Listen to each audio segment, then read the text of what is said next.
Good morning, everyone. Welcome to Economic Times Daily News Analysis and Explanation. So today is 2 June and day is Thursday. Cover करेंगे हम Economic Times को.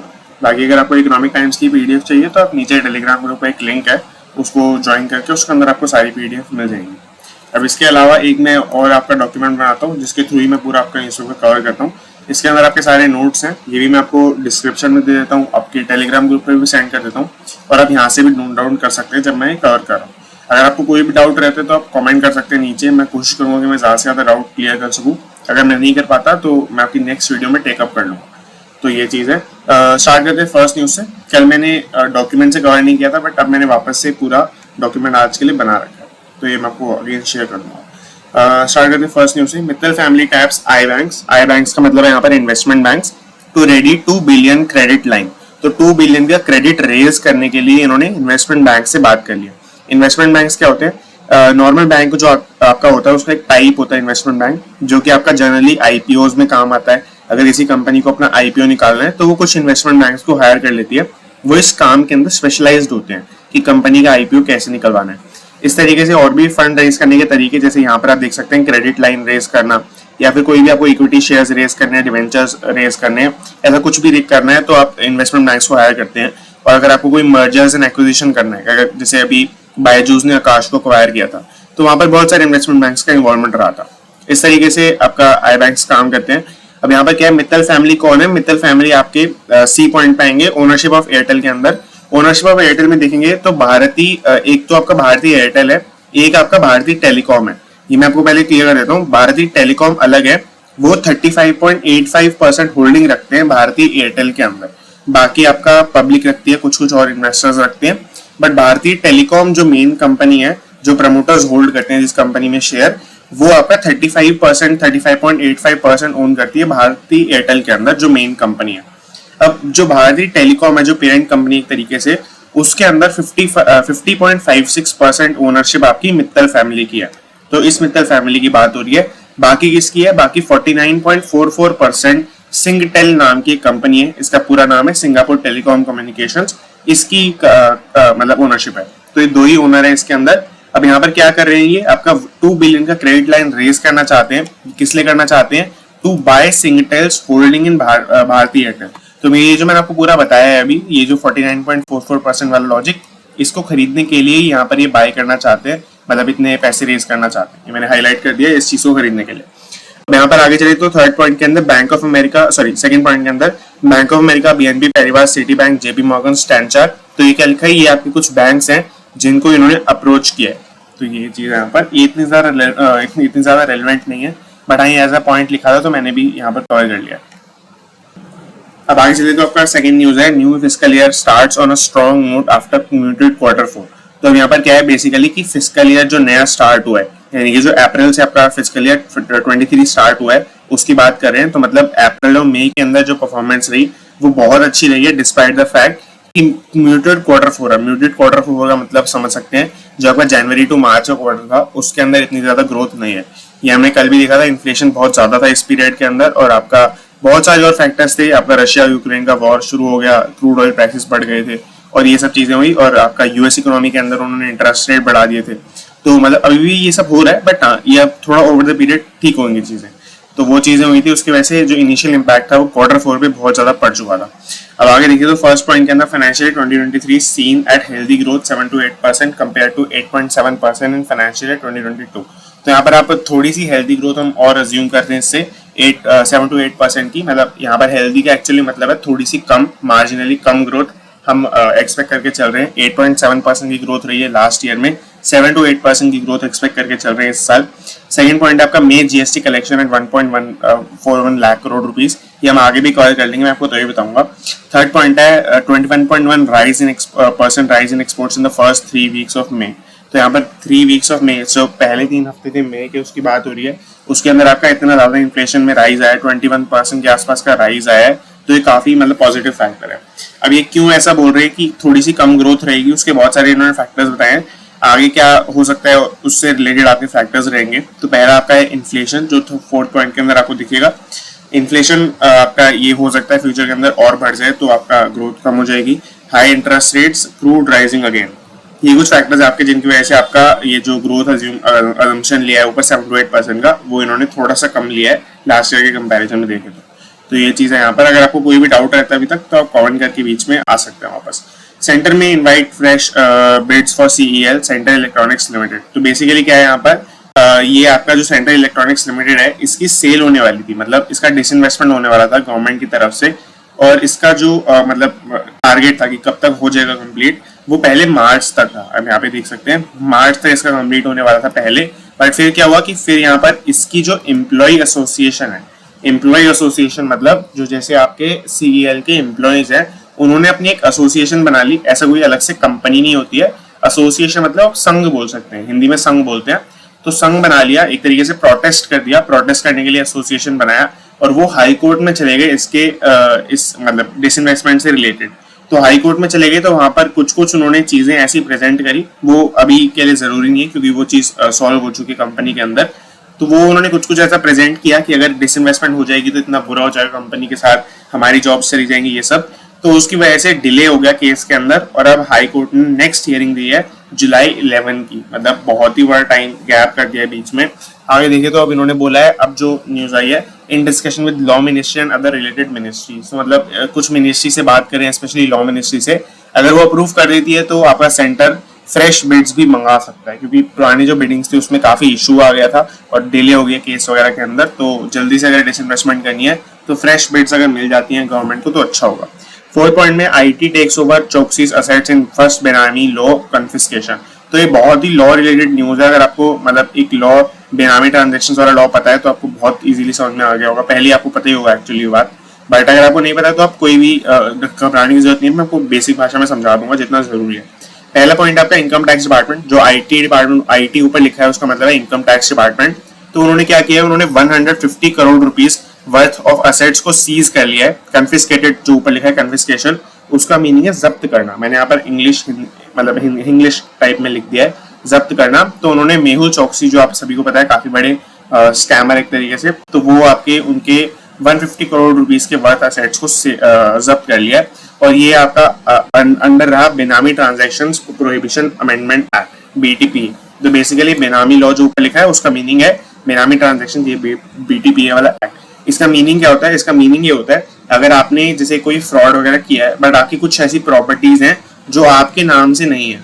तो अगर जैसे मेहुल चौकसी के केस में देखें तो इनकी कंपनी थी गीतांजलि लिमिटेड। गीतांजलि लिमिटेड के अंदर कुछ और जो प्रमोटर्स थे और एक बेनामी नाम का प्रमोटर इन्होंने खड़ा कर दिया था, आर्टिफिशियल एंटिटी, जिसके नाम पे बहुत सारी प्रॉपर्टी, बहुत सब कुछ ओन करके रखा था। तो ये सब जो चीजें होती हैं उनको अगर आपको कॉन्फिस्केट करना है तो आपको इस लॉ का हेल्प लेना पड़ता है, क्योंकि क्या है, ये मेहुल चौकसी के ऊपर जो केस चल रहा है उससे रिलेटेड डायरेक्टली नहीं है, इनडायरेक्टली रिलेटेड है, क्योंकि वो पर्सन आपस में कोई रिलेशन नहीं रखते हैं, वो एक आर्टिफिशियल पर्सन है। तो इस तरीके से आपका बेनामी लॉ काम करता है। आगे चलते हैं, Aditya Birla group from forms D2C company to buy and incubate 30 brand. बहुत ही पॉजिटिव न्यूज है आदित्य बिरला ग्रुप के लिए। आदित्य बिरला ग्रुप ने क्या किया है, एक TMR, टुमारो नाम होगा मेरे ख्याल से इसका, हो सकता है नाम को चेंज भी हो जाए, बट अभी के लिए TMRW लिखा था आर्टिकल के अंदर। तो वो उन्होंने एक कंपनी सेटअप करी है, एक D2C ब्रांड है। D2C ब्रांड मतलब आपका डायरेक्ट टू कंज्यूमर ब्रांड है। इसका मतलब है कि डायरेक्ट एक कंज्यूमर को सेल करते हैं।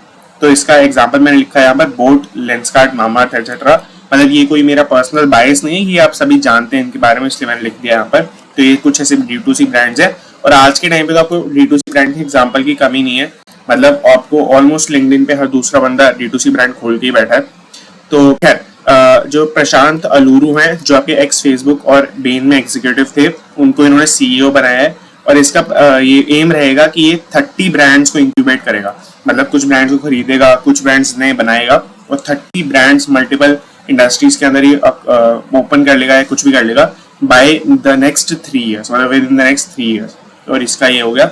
अब यहाँ पर इसी के चलते एक एक्सपेक्टेशन मार्केट के अंदर लिखी हुई है जो आप यूज भी कर सकते हैं। अगेन इसके अंदर आपका लिखा है D2C market is expected to reach 100 billion mark by 2025। तो अगेन इसी सेम 3 इयर्स के पीरियड के अंदर 100 बिलियन का मार्क भी क्रॉस कर सकता है आपका जो D2C का मार्केट है आज की डेट में। और मतलब ये कोई भी शक वाली बात नहीं है, बिल्कुल कर सकता है। Tax department searches embassy group, company calls it routine. तो बेसिकली एम्बेसी ग्रुप समझते हैं पहले क्या है। एम्बेसी ग्रुप आपका रियल एस्टेट डेवलपर है, बैंगलोर, गुड़गांव और मुंबई के अंदर, मतलब ऐसी फ्लैगशिप प्रॉपर्टीज के अंदर डील करता है। अब यहाँ पे हुआ क्या, टैक्स डिपार्टमेंट जहाँ पे भी आएगा वहाँ पर कुछ टैक्स से रिलेटेड इशू होगा। तो यहाँ पर क्या है, इन्होंने एक REIT स्पॉन्सर किया था। REIT एक ट्रस्ट होता है, मैं आपको बताऊंगा अभी क्या होता है, बस जो भी होता है वो इन्होंने स्पॉन्सर किया था और उसकी वजह से जो इनको कैपिटल गेन हुआ है। कैपिटल गेन मतलब अगर आपने कोई शेयर आज खरीदा 100 रुपीज का, आपने 150 रुपीज का सेल किया, तो जो आपको 50 रुपीज का गेन हुआ है उसको कैपिटल गेन बोलेंगे, उसके ऊपर आपको टैक्स देना होता है। तो वो जो आपका कैपिटल गेन है उसके ऊपर टैक्स कैसे इन्होंने नहीं दिया, उसके ऊपर आपका पूरा कंसर्न था और वहीं से लेकर एक स्क्रूटिनी इस ग्रुप के ऑफिस के अंदर हुई थी। कंपनी कॉल्स इट रूटीन, जो ऊपर लिखा है वो आपका एक तरीके से स्टेटमेंट है, पॉलिटिकल स्टेटमेंट टाइप है। तो इसके अंदर लिखा है कि कंपनी ने बोला कि हाँ चलो कर लो, मतलब जैसे अगर एम्बेसी ग्रुप के अंदर टैक्स डिपार्टमेंट वाले लोग आए होंगे सर्वे इसी रिसर्च करने के लिए या मतलब कह लो स्क्रूटिनी करने के लिए, तो कंपनी ने बोला हाँ ठीक है कर लो, मतलब उन्होंने अलाउ कर दिया बहुत इजीली, तो इसलिए ये लाइन यहाँ पर लिख दिया। इसका कोई पॉइंट नहीं बनता है। थर्ड पॉइंट के अंदर REIT समझते हैं। REIT मतलब होता है आपका रियल एस्टेट इन्वेस्टमेंट ट्रस्ट। इसका मीनिंग है ये एक तरीके से म्यूचुअल फंड है आपके रियल एस्टेट सेक्टर के लिए। तो जैसे आपका रियल एस्टेट सेक्टर के अंदर अभी आप बहुत बड़ा टिकट साइज है, टिकट साइज मतलब आपको जितनी इन्वेस्टमेंट करनी है बहुत ज्यादा पैसा लग जाता है। अगर आपको एक रियल एस्टेट खरीदनी है तो मतलब 20-30 लाख तो बहुत बहुत मिनिमम है, उसके ऊपर आप जितना चाहें उतना पे कर सकते हैं। पर अगर आपको एज एन इन्वेस्टमेंट रखना है, आपको हो सकता है कि टाइमली इन्वेस्टमेंट करना है, मंथली इन्वेस्टमेंट करना है, तो रियल एस्टेट पहले पॉसिबल नहीं होता था, अब काफी टाइम से बहुत पॉसिबल है REITs की हेल्प से। REIT क्या करते हैं कि एक कंपनी सेटअप करते हैं जिसके अंदर बहुत सारे हंड्रेड्स एंड थाउजेंड्स ऑफ लोग इन्वेस्ट करेंगे और वो 500 रुपए 1000 रुपए इन्वेस्ट कर रहे होंगे। और लेट से अगर 1000 लोग हैं, हर बंदा 1000 रुपीज इन्वेस्ट करता है, तो 1000 मतलब 10 लाख रुपीज हो गया। तो 10 लाख रुपीज के आसपास, मतलब 10 लाख में तो कुछ नहीं होगा, बट और भी लोग आ जाएंगे तो आपका एक प्रॉपर्टी बाय कर सकते हैं। उस प्रॉपर्टी में दो आपके सोर्सेज ऑफ रेवेन्यू हो सकते हैं। पहला तो ये कि उसको हम सेल कर रहे होंगे तो कैपिटल गेन होगा, वो सब में डिस्ट्रीब्यूट हो जाएगा जितना उनका इन्वेस्टमेंट था उसके अकॉर्डिंग। और दूसरा हो सकता है कि हमने रेंटल बिजनेस शुरू कर लिया उस कंपनी ने, तो जो रेंट आएगा वो डिविडेंड के फॉर्म में सबको दे दिया जाएगा। तो ये तरीके के दो बिजनेस होते हैं REITs के अंदर। 7 पॉइंट पर चलेंगे, HDFC goes for third lending rate hike in a month. तो यहाँ पर क्या है कि इन्होंने अब तीसरी बार अपना लेंडिंग रेट, मतलब जो इंटरेस्ट रेट होता है वो बढ़ा दिया है। इसका कैसे चलेगा कि जिनका क्रेडिट स्कोर 780 से ऊपर है उनका मिनिमम इंटरेस्ट अब 7.05% हो गया, पहले 7% पर था। जिनका CS मतलब क्रेडिट स्कोर अगेन, तो क्रेडिट स्कोर जिनका 780 से कम है उनके लिए मिनिमम इंटरेस्ट 7.15% हो गया, 7.1% पर था पहले। Hike of 5 BPS was scene, hike of 5 BPS दिखे दोनों के अंदर, जो कि आपका 0.05% के इक्वल रहता है दोनों ही केसेस के अंदर। अब इसके अलावा ये क्योंकि ऊपर लिखा था थर्ड लेंडिंग रेट है, तो मैंने सोचा मैं आपको रिमाइंड करा दूं कि पहले दो लेंडिंग का रेट में इंक्रीज कब आया है। तो पहला आपका इंक्रीज था May 1 को, May 1 आपका 5 BPS का वहां पर इंक्रीज आया था। May 7 को आपका 35 BPS का इंक्रीज आया था, क्योंकि RBI ने आपका May 4 को 40 BPS से बढ़ा दिया था अपने इंटरेस्ट रेट को। तो उसके चलते हर बैंक ने अपने बढ़ाया था, HDFC, ICICI, SBI सब ने बढ़ाया था, तो HDFC ने भी बढ़ा दिया। अब आगे चलते हैं, banks and financial stocks turning attractive again. तो बेसिकली क्या है, बैंक्स और फाइनेंशियल के स्टॉक्स की बात कर रहे हैं, जैसे आपका HDFC बैंक अभी अच्छा एग्जांपल गया है ये ऊपर, और बहुत सारे और भी bank, ICICI bank, SBI bank, मतलब जो भी आप बैंक सोच सकते हैं, बैंक तो सारे ऑलमोस्ट लिस्टेड होते हैं। तो जो आपके वो हो गए फाइनेंशियल हो गए, मतलब फाइनेंशियल बेस्ड कंपनी है, जैसे आपका HDFC हो गया सिर्फ, जो HDFC बैंक से अलग है, या फिर और भी बहुत सारी और कंपनीज के अंदर आ जाएंगी, NBFC वगैरह ज्यादातर। तो वो सब हैं, वो आपके काफी, क्योंकि अभी स्टॉक प्राइस के अंदर रैली चल रही थी पिछले ऑलमोस्ट आपके 1.5 साल से, मतलब अभी को इंक्लूड ना करते हुए नवंबर दिसंबर के पीरियड लास्ट ईयर में, तब तक बहुत बड़ी रैली चल रही थी, आपका मार्केट ऊपर ही ऊपर जाया जा रहा था। तो उसकी वजह से वैल्यूएशन बहुत ज्यादा बढ़ गई थी, प्राइसेस बहुत ज्यादा बढ़ गए थे, तो आपके जो बेट्स थी इनके ऊपर वो कम अट्रैक्टिव हो गई थी। बट अब क्योंकि काफी टाइम से थोड़ा फॉल चल रहा है मार्केट के अंदर, तो यहाँ पर क्या है, पहला पॉइंट देख सकते हैं, due to decrease in stock prices at a cheaper valuation now, मतलब अब जो आपके ये स्टॉक्स हैं वो आपकी चीपर वैल्यूएशन पे हैं आज की डेट में। तो उसकी वजह से एक गुड अपॉर्चुनिटी है वैल्यू इन्वेस्टर्स के लिए। वैल्यू इन्वेस्टर्स क्या करते हैं, वो आपका जब ऐसे डिस्काउंटेड पीरियड्स आते हैं तो इन्वेस्टमेंट कर देते हैं, और फिर आपके जैसे हायर पीरियड्स आते हैं तब वो जल्दी से आपके स्टॉक्स को सेल कर देते हैं। फॉर एग्जाम्पल सेकंड पॉइंट के अंदर लिखा है, जैसे for example HDFC banks PB used to be above 5, now it is at 3। तो PB क्या होता है मैं आपको बताऊंगा पहले, पर PB जो भी चीज होती है वो जितनी कम हो, मतलब जितनी क्लोज टू 1 हो उतनी अच्छी होती है। जो पहले आपकी 5 से भी ऊपर चली गई थी HDFC बैंक के केस में, अब वो 3 के आसपास आ गई है, तो ये अच्छी बात है। PB का मतलब होता है आपका प्राइस टू बुक रेशियो, इसका मीनिंग है market value per share upon book price per share, या फिर market capitalisation upon book value. इसका मीनिंग अब मैं सेकंड पॉइंट समझाता हूँ जो मार्केट कैपिटलाइजेशन वाला है। तो अगर आप पूरा जैसे जितना शेयर प्राइस चल रहा है तो उसको मल्टीप्लाई कर देंगे कि नंबर ऑफ शेयर्स थे, तो आप पूरी कंपनी की वैल्यू निकाल सकते हैं। आज की डेट में किसी को पूरी कंपनी खरीदनी है तो वो उतने में खरीद सकता है। अपॉन में हम रखेंगे बुक वैल्यू। बुक वैल्यू मतलब आप अगेन जितना आपकी बुक्स के अंदर, जितना बैलेंस शीट के अंदर आपका कंपनी का वैल्यू आ रहा है, तो इसके अंदर आपका सारे असेट्स का वैल्यू कितना है वो शो करेगा।